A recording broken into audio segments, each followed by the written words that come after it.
And now Anna Gryutzner-Robins, Professor Emeritus of the University of Redinga, England, Formation of Taste, Roger Fry, and Sэмюэль Kурto. Thank you very much, Ilya, and thank you so much for inviting me to participate in the conference and facilitating my presence here. It's been fantastic listening to papers and thinking about all the cross connections and the many different ways in which we can think about collecting patterns in this period.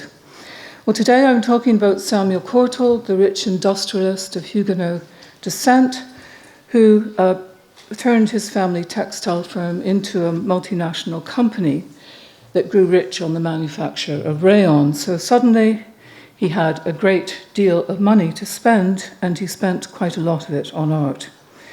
At the same time that he began buying, which was in the 1920s, he also established the Courtauld Fund, giving £50,000 for purchase of work, French art, for the National Gallery collections.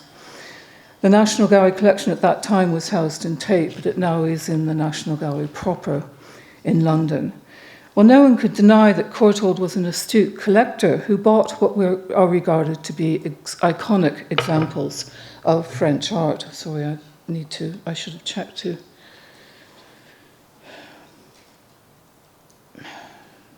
Sorry, is that it? No. No? I saw it. Oh, this one. Oh, that right. Sorry. Thank you. So what we see here is Sэмüэль Courtauld himself, his London residence, and also one of the rooms in the house when he lived there with his wife, Elizabeth. When she died in 1932, he gave the bulk of his collection and the house for the study of the history of art, which is now known as the Courtauld Institute of Art.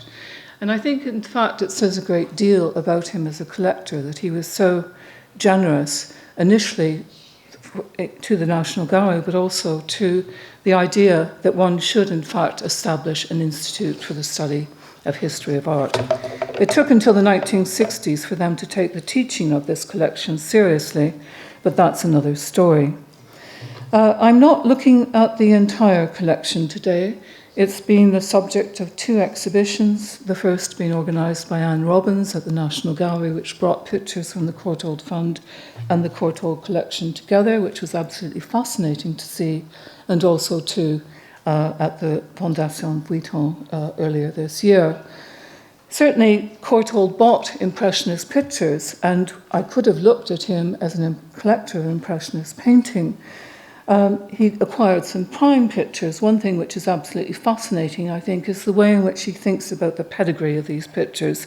The Two Dancers, which was in the collection of Captain Henry Hill, for instance, and there are other examples as well, where you can see that he must have been very conscious of the fact that these pictures had an exhibition history in Britain or had been owned previously by a British collector.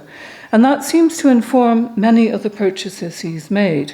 So, which is why I want to look today at his collection of Manet and the Post-Impressionists.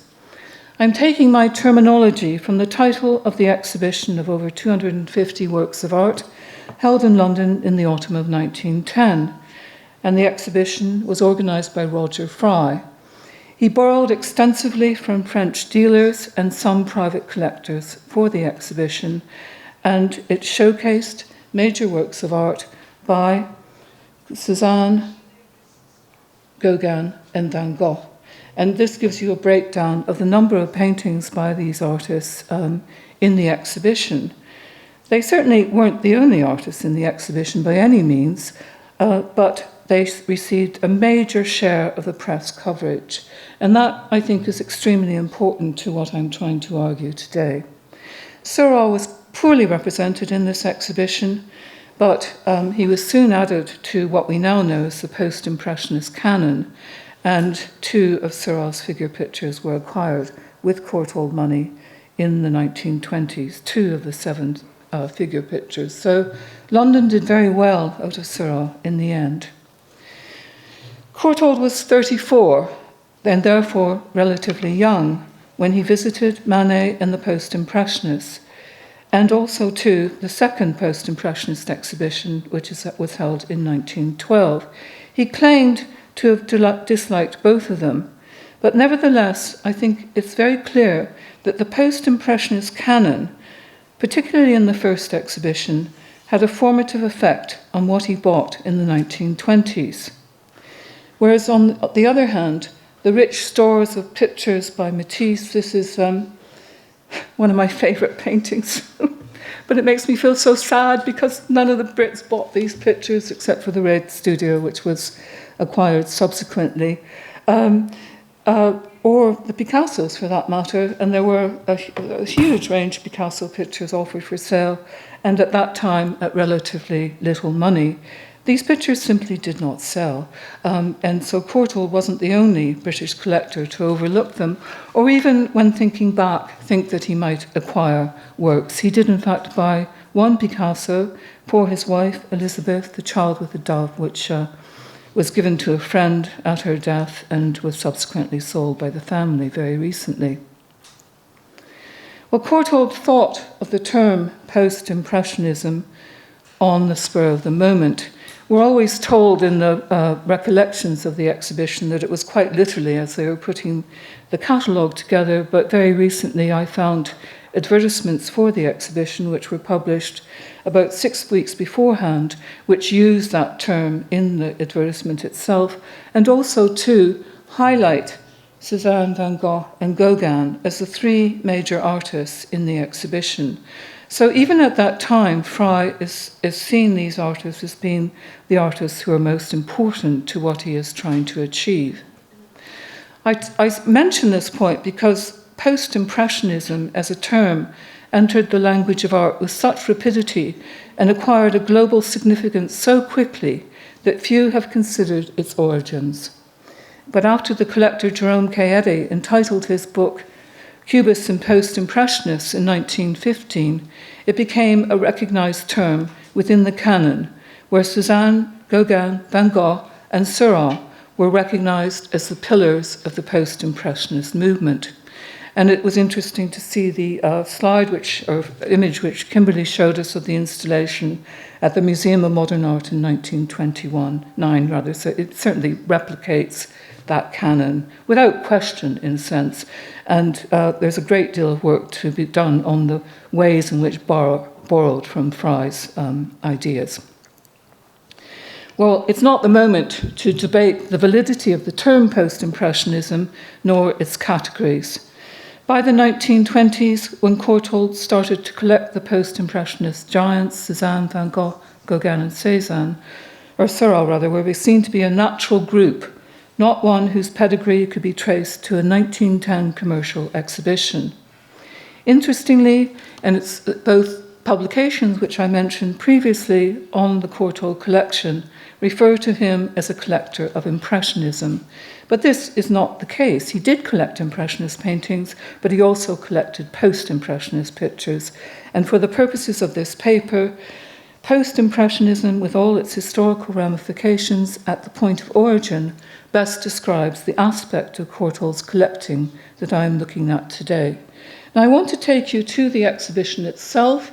We've seen exterior views of the Grafton galleries and also some interior shots, but I think it's this floor plan which is most interesting to me, in a sense, because when Courtauld entered the exhibition, he would have entered through this long passageway into the octagonal gallery. And that room was hung with pictures by Manet, including the bar and the pictures which you see here, and some Cezanne pictures.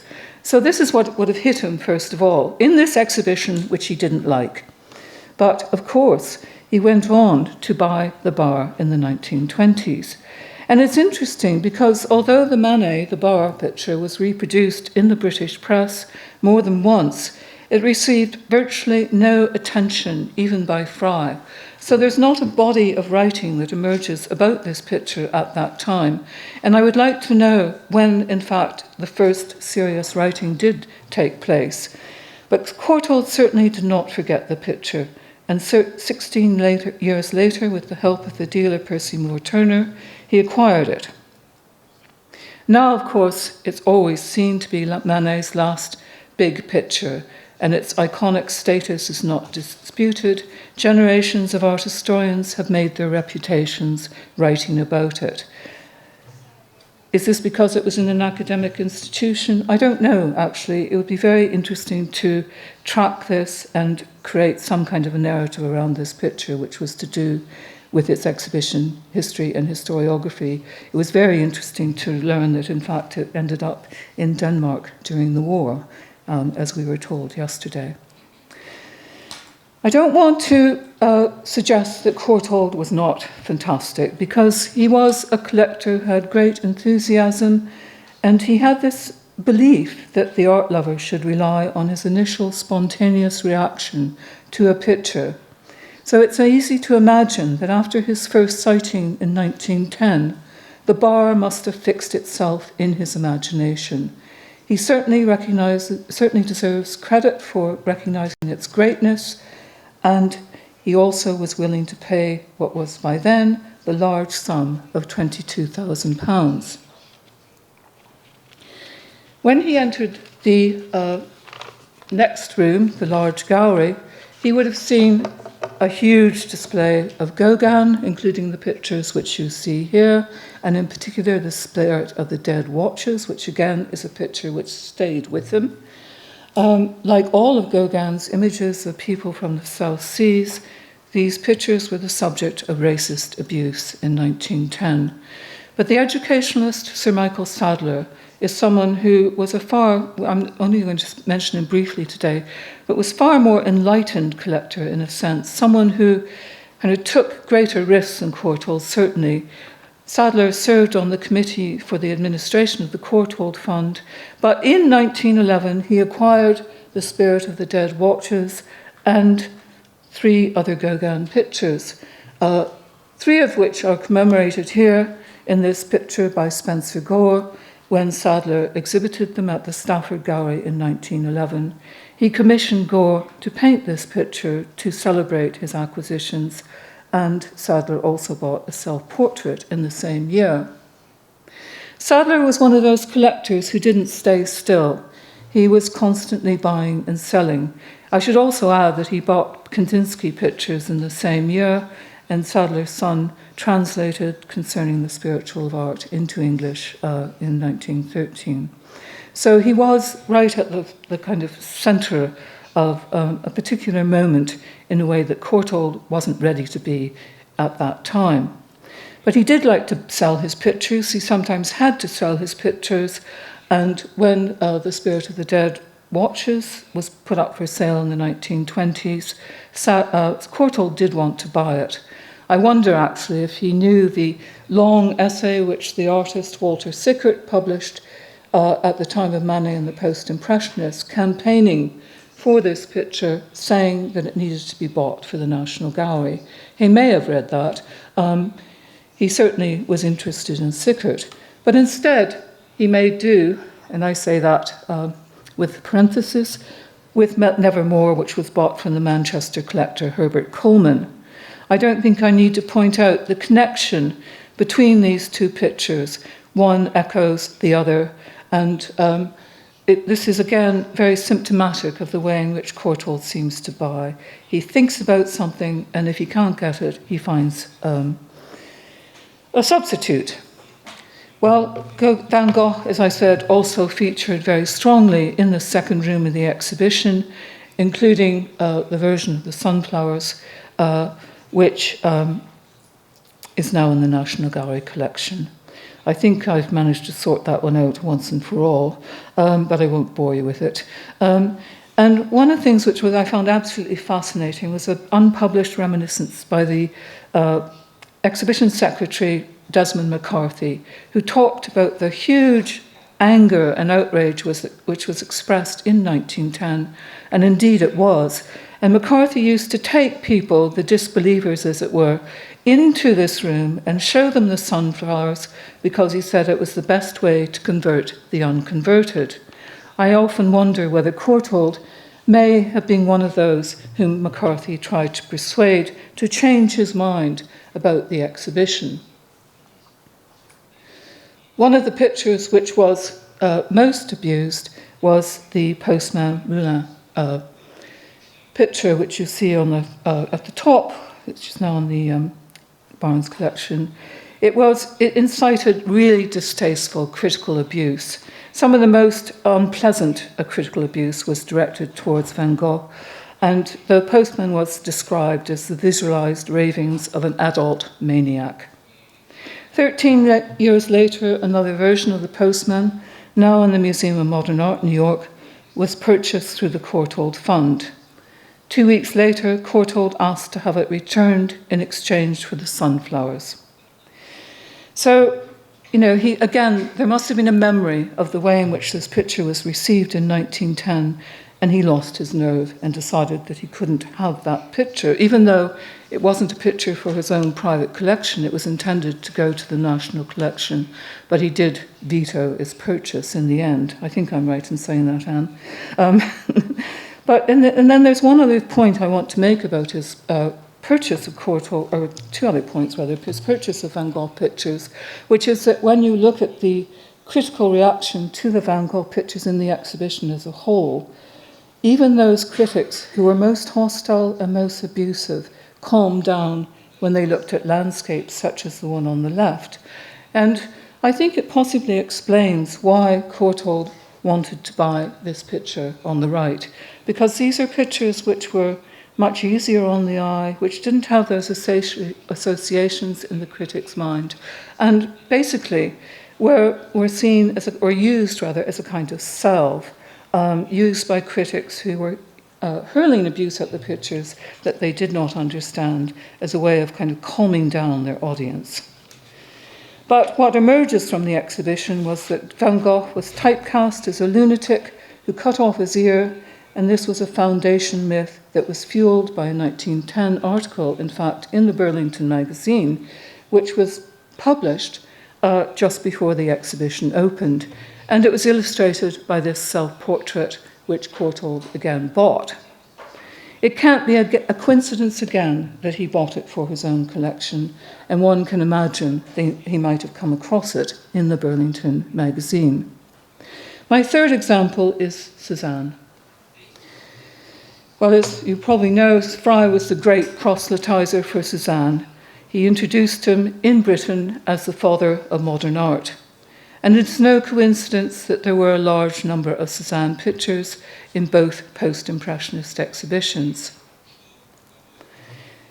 Courtauld took up this enthusiasm, and he certainly relied on the dealer Percy Moore Turner, who worked very hard on his behalf to secure pictures for him and generally acted as a gatekeeper to his collection. But he was still buying from his heart, and it's very significant, I think. Where's it gone? Where is it? Oh no, these are the ones in the Manet and Post-Impressionist, sorry.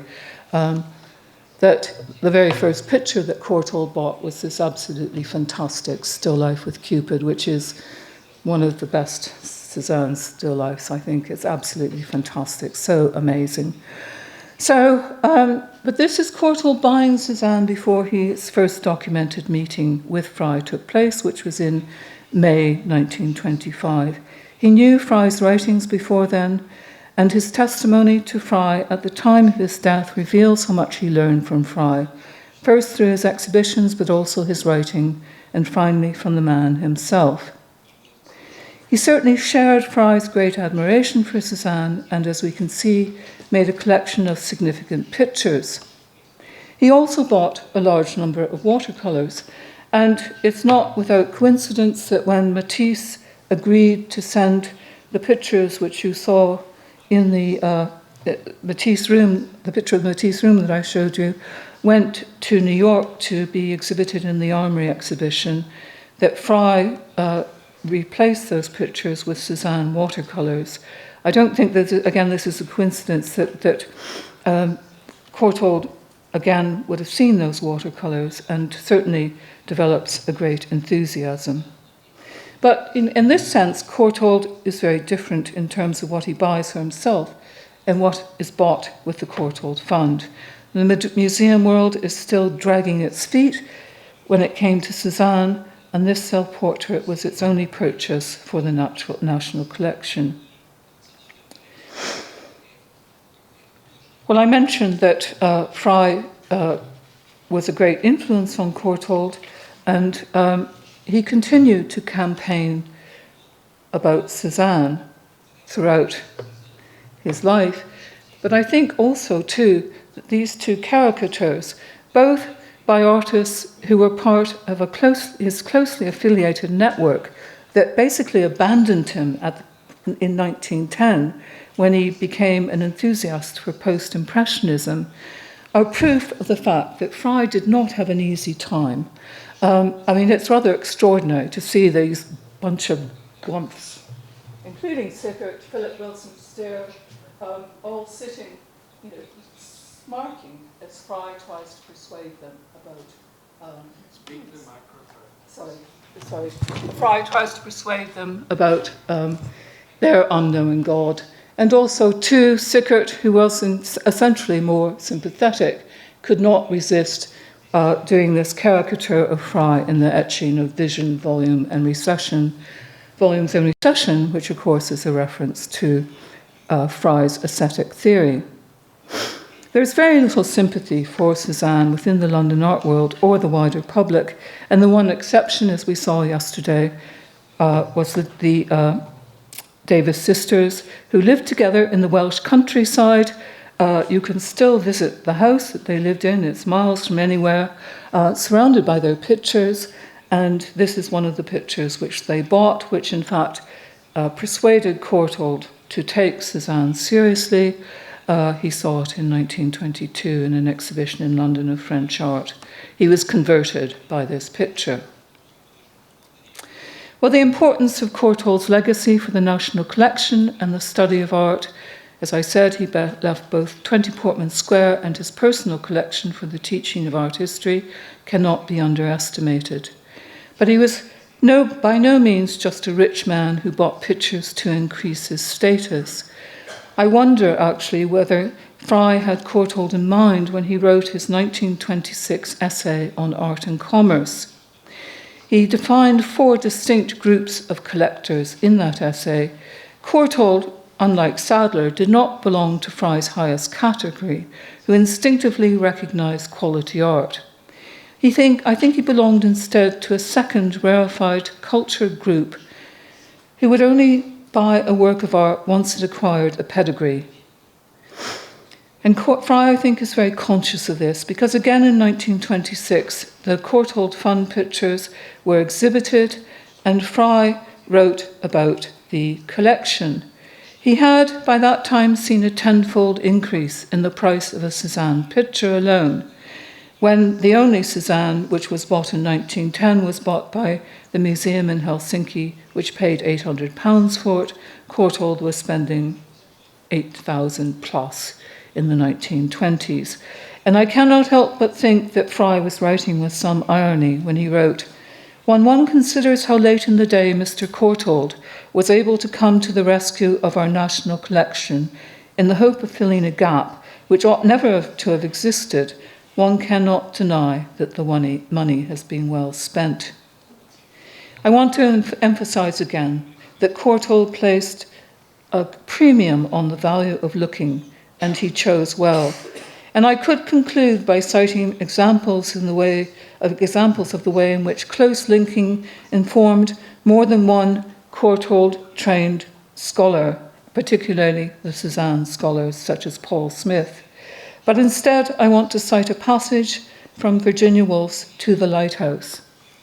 We know that Woolf visited 20 Portman Square, and in fact, she writes in a letter about lying on the carpet of Portman Square and gazing at Courtauld's Cezannes. Rather amazing thought, really.